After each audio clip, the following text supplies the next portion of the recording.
मैं हूँ अजीज़ाबाद का, असलम खान मेरा नाम है, ये मेरे एमपी है उमर उमरी।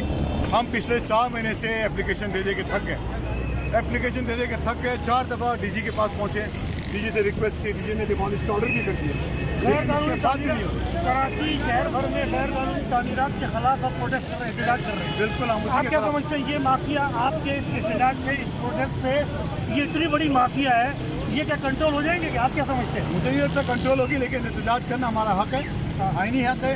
हम ये करेंगे, लोगों आवाम हमारे साथ आई भी है और वहीं के आवाम आई भी है। बेचारे रोज आके यहाँ थक गए। आप पीटीआई से मिले ना, पीटीआई से, आप पीटीआई से मिले, एमपी है, तो आप एक बात है, आपका रूलिंग पार्टी है, प्राइम मिनिस्टर आपके हैं, तो क्या लेकिन सिंध गवर्नमेंट हमारी नहीं है ना। नहीं, सिंध गवर्नमेंट तो आपकी नहीं है, लेकिन सेंट्रल गवर्नमेंट के थ्रू आप कार्रवाई नहीं करा सकते।